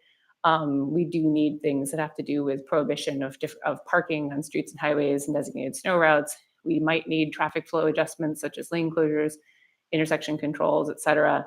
And we might need travel advisories, travel bans. We can waive formal procurement procedures under 7-2009 even without this, but I think this is a kind of a public notice inclusion here that in the event of a snow or ice emergency, that is something that we may seek to do. Down at the bottom there, we also noted in here that we may, I know in one of the other bright ideas we flagged as things we were thinking about, or we were thinking about, are there certain very severe events in which we would elect not to use gates as part of snow clearing? Are there certain very severe events in which we might consider snow storage in some roadways that have additional lane space? And so this D is us saying we could use this tool to promulgate. I think we can do those things without without an emergency, kind of a declaration by the mayor of a major weather event. But we hear a note that we could promulgate those. I think that the intent here is that if we were going to do those things, they would be promulgated as part of this declaration so the public was aware. On to the next page. Last thing is we've amped up the notice and modernized it a little bit. So it's goes on the website and it goes out via press release to print media, television, and radio. And then we've gotten rid of this 2425060 obstruction language, which the team determined was unnecessary. And with that, I think I would take questions from the body, for me or for any member of the team. Okay, I have member Brawley in the queue. Thanks, and thanks for touching on the ICE questions. That was where I wanted to go. And I also recognize, that is something that just happened, but I think we should anticipate it will keep happening more, maybe not with quite as much wind. My questions are, and it is kind of with the operations, and I appreciate this idea of thinking beyond just the snowfall. What I've noticed in Anchorage is that it's interesting that we don't plow all the way down to the pavement. And I think the underlying assumption of that is the snow is going to be there all winter. However, that is exactly why all of our roads are messed up, because now they turn into ice, right? And have water on top of it and everything. So I'm just wondering, I guess that's a future operations thing to think about, but just how, do we plow differently? And then I do worry about the freeze thaw cycles a lot. And I don't know if there's ways to build roads to avoid that, but I do know that is going to keep happening more and more. It's happening in every other city that's experiencing what we are. And so I worry about the condition of our roads, because anecdotally, it seems like we're getting more potholes than we have before. And that is true when you have freeze thaw cycles like we're having right now and will have. So anyway, I just wanted to raise those kind of specific questions for follow-up too, but just thinking about, like, literally, do we have to do things differently because of the way the environment is behaving? If I may, Member Raleigh, good points on road design. I would say that we now do a very good job of road design. I would say that, and Paul would be one to speak to it better than I. Many of the areas where we see significant issues with potholes that recur year after year after year, many of those roads, not all, but many of them are roads that were built 20 and 30 and 40 years ago. Typical design life of a road is 20 years. One of the challenges is money. Yeah, and the more robust you make a road, the more it costs to do that. And every jurisdiction across the country struggles with that. And while the model in the future may change in residential areas right now, if there's a new subdivision, generally the developer is responsible for building those improvements. And of course, they are interested in their bottom line, as they should be. So requiring a more robust road section is, it's always an ongoing discussion with a developer. There probably are some things we can do. I can't speak to them right now because I'm not the road design expert. There probably are some things we can continue to do to protect our road investments. Years ago, we used to have a pretty robust program of seal coat, where you would go over an aging road, put down oil and a layer of chips, and you would gain a number of years, and it would provide a sealing surface that would prevent infiltration of water into cracks and things like that. That was an expensive program, and but it was a good program, and maybe there's an opportunity to look at bringing something like that back. So just a random scattering of thoughts there. Thank you. Thanks. And I'll just briefly add, also on my mind is drainage, because as the water melts, it's got to go somewhere. So I think this is also a great connection back to another discussion that we should keep having, is the stormwater utility and how we pay for drainage. So thank you. I think the internal team had a kickoff meeting on that today, so more to come soon on that. Sorry, Mr. Chair. No worries. Member Braga. Thank you. When you go to the Muni site for street maintenance, there's potholes, drainage, street sweeping, snow removal, plow out. And so my suggestion is, if the snow removal map is the same as the sanding, a lot of people were contacting me, when are they going to come to sand?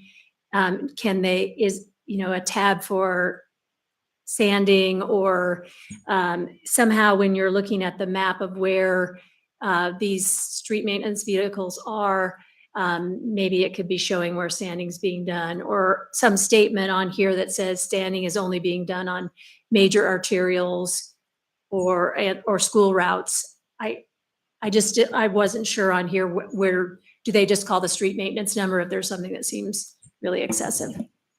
That's you, Chairmember Brunk. I think it's a good question, like thinking about, I think we've been thinking so much about snow in the last few years, and this recent events have really refocused us a bit on what does that look, how does the infrastructure and the communication look slightly different when we are dealing with a severe ice and rain event.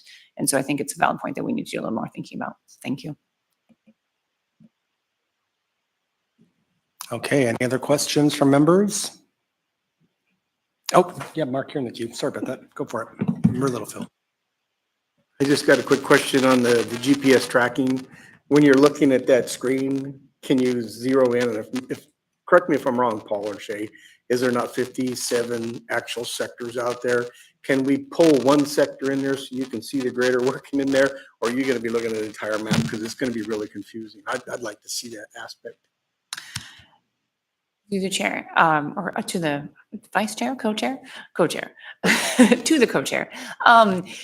You can certainly zoom in. So I would say, I would encourage you to go to the website Okay. as said in there and give us feedback too in real time. Say like, this is troublesome. I can't figure this out. This does not help.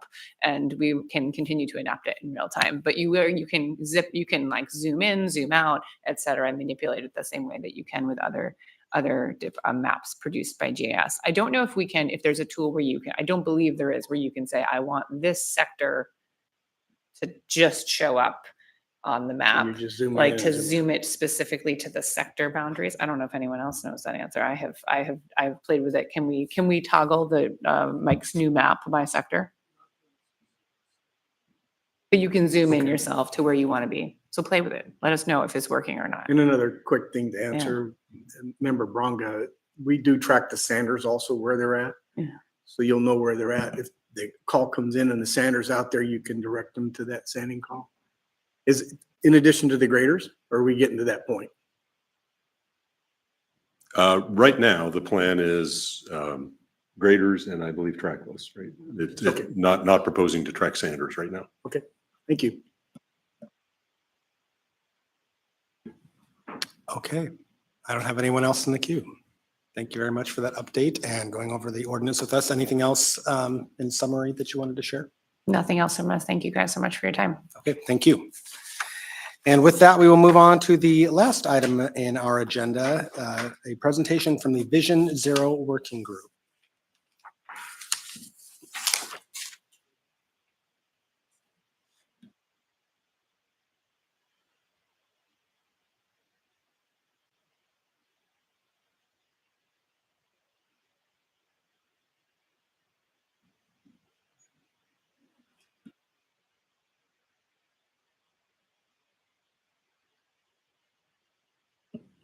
Okay, while we're getting settled, I'll just give a quick preface. I was able to hear a presentation on this at the Downtown Community Council. Member Constant as well was able to hear that, and we thought it would be helpful for this committee to also have the same information, especially because this is something, this effort, as I understand it, was responsive to the resolution passed by the Assembly after a couple members that did a press conference together, highlighting the recent pedestrian deaths that we've had and some of the other issues that we need to address here in Anchorage regarding safety for all users when it comes to transportation. So with that, I will kick it over. It looks like we have Ms. Vosen and Mr. Coy. Go ahead. Thank you. Anna Boson, Central Region Traffic Safety Engineer for DOT. Brad Coy, Municipal Traffic Engineer. Thank you. This is an update from our presentation to this group back in October. And as requested, this is information that is been shared with community councils, but also we just recently did an update yesterday afternoon to the Anchorage Assembly or Anchorage legislators. And so I shared some information that we shared with them just to keep it consistent for legislative bodies. Next slide. So as a reminder, we're using the safe system approach, and part of getting more familiar with safe system approach is training. So I wanted to highlight that we, both the city and DOT had staff at a recent 3-day training in Juneau on pedestrian safety course. It was extremely valuable. It used the safe system approach in that design work. There were also members from other communities there participating in it. And also wanted to highlight an upcoming training, 2 trainings that are going to be here in Anchorage. And again, they're open to our transportation partners. So there's Complete Streets training. That's going to be a 2-day course on March 4th and 5th. And then there's the roadside design training coming up, and that's a 3-day course, March 4th through 6th. So you can visit our LTAP website, and I encourage, having different agencies and even community council members can participate in those. Specifically, the roadside design one, there's some new thought behind that. That guide is an AASHTO guide that informs our designs, and historically it has provided that the roadside should be forgiving for drivers. And so many times it encourages removing trees and removing planters, making it flush and smooth and all that. So I'm hopeful that there'll be an update to that in the training. Next slide. So why focus on speed reduction? We're getting that question a lot at the community council meeting, so I wanted to give some high-level overview of why speed is the common denominator that we're focusing on. So the top one is the equation. We're dealing with physics and inertia forces that have changed over time. So there's a graphic there that kind of shows why speed can be such a common thread for the survivability in crashes. It also influences the stopping distance. So many times in the crashes that we're been evaluating across the city, higher speed roadways are not offering the stopping distance that you need, which is over a city block, really anything over 40 miles an hour. And that's in perfect conditions. Number 3, the survivability. I mentioned that again. There's a graph there that shows the survivability based on studies done back before 1990. So there was a recent update to that study that showed that size of vehicles is definitely a contributing factor in the survivability at different speeds too. So even lower than 30 miles an hour. Number 4, headlights only project between 200 to 250 feet. And that's in perfect conditions, assuming that you have your headlights clean, that you have them on, and other factors, dry conditions, for instance. And then speed disparity. We have many users mixing around in these corridors, transit users.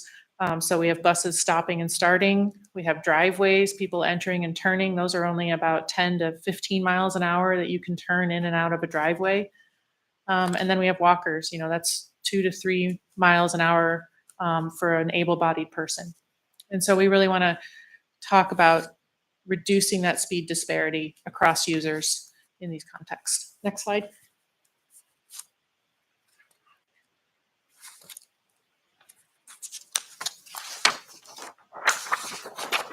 So we have visited 11 community councils, including, and then additionally the FCC meeting general, and gave this presentation. We have notes on each one of those presentations provided that we've been taking on the feedback. These are just some of the high-level summaries. I would say consistently there's frustration across community councils about pedestrian behavior. So we're getting a lot of questions asked of us. Well, what was the contributing factor that the pedestrian did before the crash? I see lots of people wearing dark clothing, for instance. They're requesting education be rules of the road, for instance, incorporated into school curriculum. They're requesting data from us on the contributing factors that the pedestrian had for fatal crashes. I say generally they support speed feedback signs. We got a lot of nodding heads. We got a lot of referencing the ones that are on the turn again arm. And when we had put them up, they were noticed in the fall. And so we will be, putting those up again in the spring. Mixed feedback on speed limit reductions. It seems to be that I'm getting feedback from people in these meetings, either afterwards or, during the presentation, that some really support it and some really find that it's taking away from drivers' experiences in order to accommodate other users. There's maybe a little bit more work I need to do to show that it's an improvement for their safety as well. And then mixed feedbacks on road diets and automated enforcement. I would say for the most part, people are not necessarily excited about automated enforcement. They did mention privacy concerns and past lawsuits and trials here in Anchorage. But then they're also very aware of red light running. People are sharing that they see that commonly. And that's a resource issue that we're trying to address here. Red light running, to enforce it, you need 2 officers there. You need somebody at the far side of the intersection to capture the red light runner after they've cleared the intersection, and you need a near side officer to confirm that the person crossed the bar after the light turned red. And so it's really hard for police to do red light running enforcement effectively across the city. And then we also heard a lot of concerns about e-bikes. And then there was a strong support for the traffic calming program that the city offers. And then overall, I would say that they recognize that snow storage on sidewalks is a problem, and that they were supportive of remedying that through different mechanisms. And so this last link here is DOT did create a GIS layer that just expands on the prioritization of sidewalk clearing. Next slide, please. Enforcement stat Before you move update. on, Anna, is Oh, it sorry. okay if we take a question from Member Brunga? I was just going to make a comment. I was at University Area Community Council, and they were caught in this loop of, like, I'm not going to say that I want Tudor Road traffic calming because they didn't say a price it would cost. I'm like, no, all they want to know is this a concern? But they were really caught in that loop that if they said they wanted traffic calming, there might be a giant price tag. And so I just wanted to give you that feedback. Yeah, thank you. And some members of that community council reached out after the meeting too, and just, I can tell that there's a loop of discussion, which is great, going on about speed and the impacts and costs. And so maybe I can incorporate costs into it as we go forward with what we actually plan to implement. Right now, we wanted to make it an open-ended kind of discussion to get feedback on whether communities support or not. So some of these enforcement stats, I won't go through all of them. And I'll just say that down through the bottom there, 40% of all the citations given out across Anchorage were in pedestrian safety areas. So that's all citations. So I know APD continues to prioritize this. And that picture that I have on the slide is also from our November meeting with APD at the fatal crash site on Brayton Drive. So that is where the crash occurred.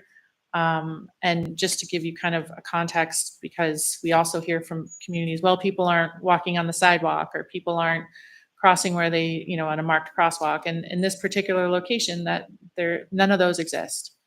And so, it's more complex than one person causing the crash to happen. I just want to jump in before we move on.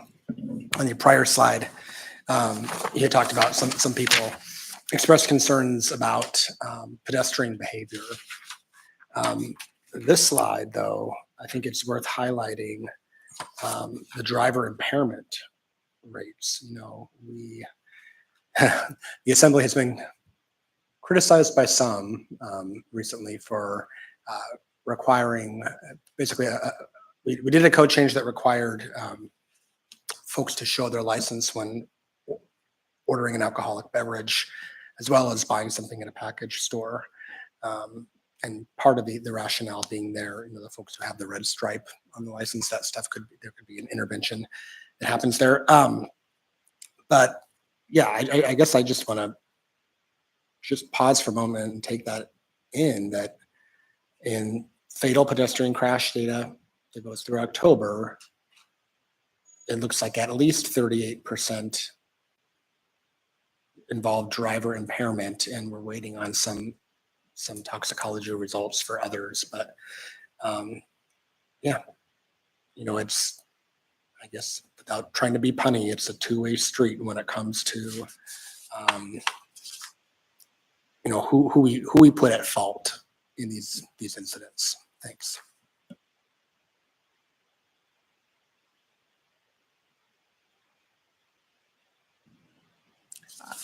Next slide, please. So actions taken to date. Since meeting here in October, we've created a public service announcement jointly between our agencies, and we've been playing that when community councils do have time on their agenda for this. It is a 5-minute video, so I encourage you to go watch it and share it with your communities if they haven't had a chance to watch it. Central Region DOT did submit 3 HSIP nominations, so that's the Highway Safety Improvement Program nominations. The scope of these projects include road diets, so lane removal on Northern Lights between Lois Drive and Lake Otis, lane removal on both Ingra and Gamble in those corridors, and then variable speed feedback signs on the traffic safety corridor south of Anchorage. We also had submitted several others to headquarters for A Street, for DeBar Road, for Mountain View Drive, for Boundary Avenue, for Turpin, and those were sent back to have more information and more, details flushed out. So we do plan to resubmit during a supplemental nomination cycle here, the bottom additional projects. And then the third bullet on here, drafted the Elmore speed study with recommendations. And so that's in draft form right now. We plan to discuss it tomorrow at our Vision Zero task force meeting jointly. And I'll just share with you that, it will involve some additional signage, some additional striping as well. It's not just changing the speed limit signs. This is going to have to be incorporated as a change order into the active construction project that's underway in that corridor. And I'll just say that this has some unique challenges too, because there's actually, not consistent highway lighting in some of the sections there. There's moose crashes in that area as well. And so we're trying to treat a number of crash issues with the speed study and change orders. And then next steps would be working with the municipality on signal timing adjustments and updates. I don't know if you want to talk about where we're at with that. No? Okay. Questions. If there's questions, yeah. And then we're going to use, I guess, the feedback from the speed study on Elmore will inform the Tudor and Muldoon one. And we're, continue to work on these HSIP nominations. I'll say based on the feedback so far from community councils, it's been really helpful. And we're already working on an additional HSIP nomination for red light running indications, which are lights that hang below the traffic signals, so that it only would take one officer to do that enforcement instead of 2 officers. So that's kind of being responsive to community councils and the resource allocation towards enforcement. We're also looking at, in that nomination, to put in retroreflective striping on the back plates of all the signals for better red light running, mitigation. It has a 15% crash reduction nationally. The other 2 regions do it. It's something that our region hasn't done, except for one location on Benson and C Street. And so we'll work closely with the city and APD on exactly where these locations are and use the data to inform where to install this stuff. And then mobile speed feedback signs. We've had a number of our carts hit that we were using from construction. So we're going to have to purchase some additional ones and look at other places that maybe we look at some other devices to put up to be more responsive. One of the items on here too is looking at lowering downtown speeds to 20 miles an hour. That's what's recommended in our downtown plan, and the downtown streets engineering study is looking at that. And that was also something that we, as we think about the particular bike lane and some of the takeaways, really having lower speeds on other streets downtown, there's just lots of benefits to that. So that is something that things are all pointing towards that direction, and it's a matter of working through that process. So if there are suggestions, concerns, ideas with regards to those changes, please reach out and let us know. And I guess to address the rest on red signalization, what that does, that's something that we are also planning on starting to do at a few of our locations that have good detection, is to have them rest on red in the middle of the night. And what that means is as you're looking down a corridor, everybody sees red lights. But as you approach it, if there are no other vehicles on other side streets, it'll turn to a green as you're getting close. So you ideally wouldn't have to stop. But at the same time, you see a red, so you don't like go too fast, because a lot of the crashes that and the speeding is during the night hours or when there's not as much traffic. It also has benefits for pedestrians. If there's no cars and you push the pedestrian push button, it could immediately turn to give you the crossing. So it allows some flexibility. There are different trade-offs, but that's something that we're looking at doing a couple intersections and seeing how it works. Great. I'm going to pause this here just for a moment to throw out to the audience. Is there anybody who is here for audience participation? I'm not seeing any, so we're going to consider that dispensed with. And then we're going to go to Member Brawley for a question. I appreciate the update. I do feel like it's a lot of studies, but I understand that's kind of step one. And I know those are less expensive than the actual thing. But I guess I still feel a lot of urgency around the fact that most of the very unsafe streets in our city are safe streets. So are state-owned streets. So I appreciate that that's a point of attention. And I guess this is maybe also above your pay grade as well. And but my question is really, given that some of these things are not going to be universally popular, but there is an evidence base for them, how committed is DOT to do the right thing, even if there is going to be pushback?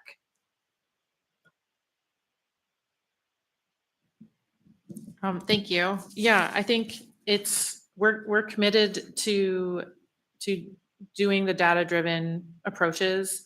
So we did receive feedback from headquarters that our nominations for Northern Lights, Gamble and Ingra, and the traffic safety corridor are eligible for federal funding, that they are, in a sense, could move forward if our commissioner's office approves them, which I understand is being sent to his desk, today. So we should receive feedback soon on whether those projects will be able to move forward.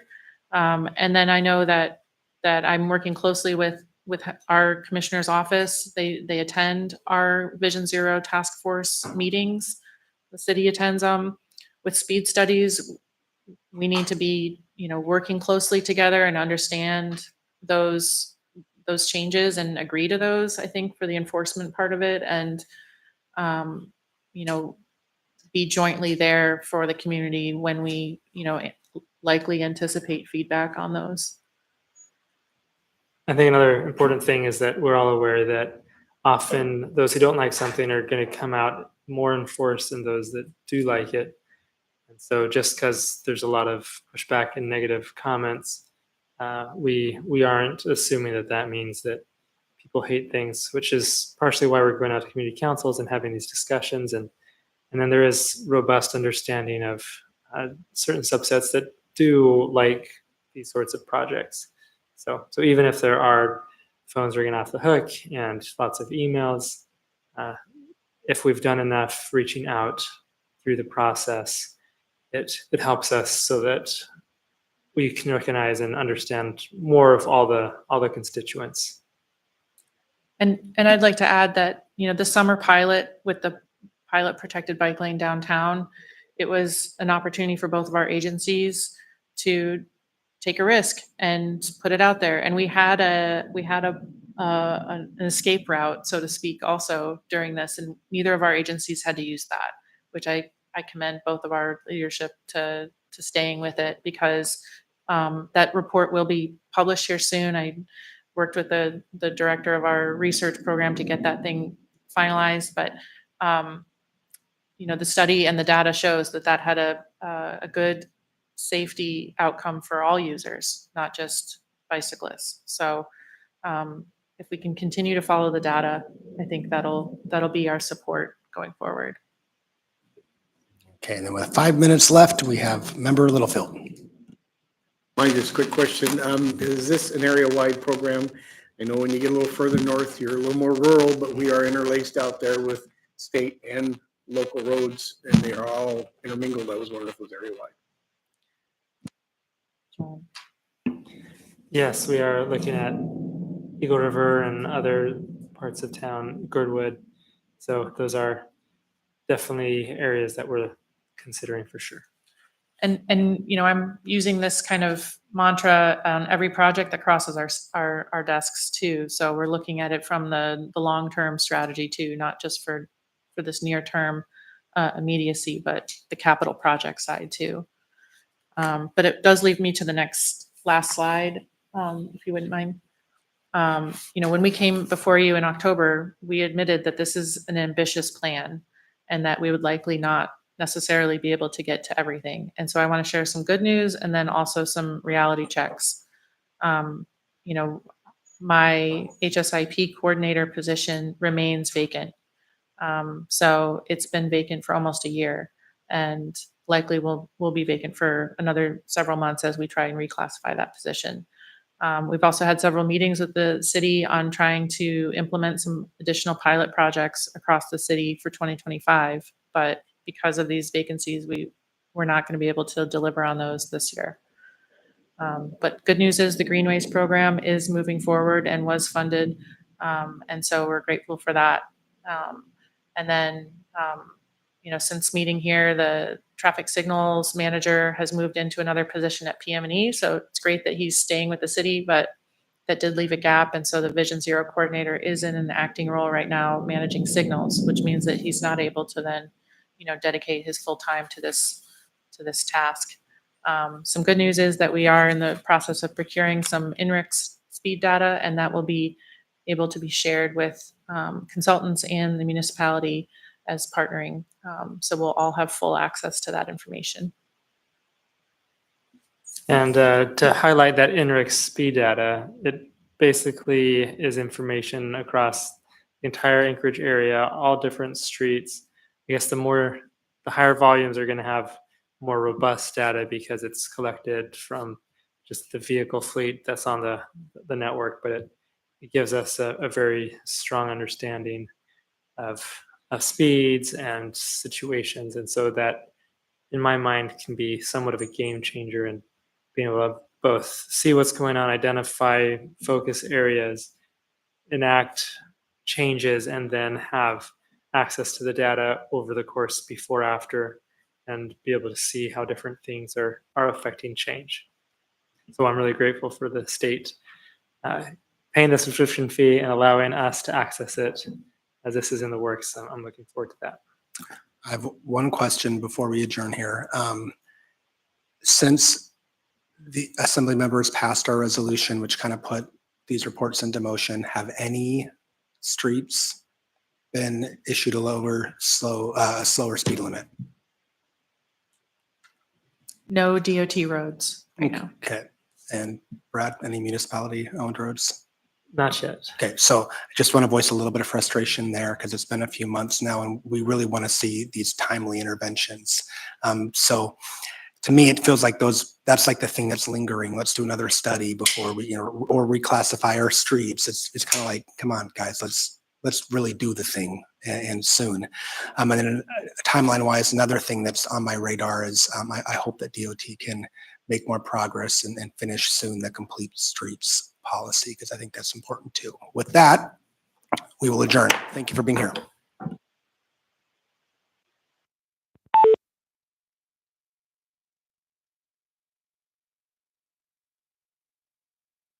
You have been dropped from the conference.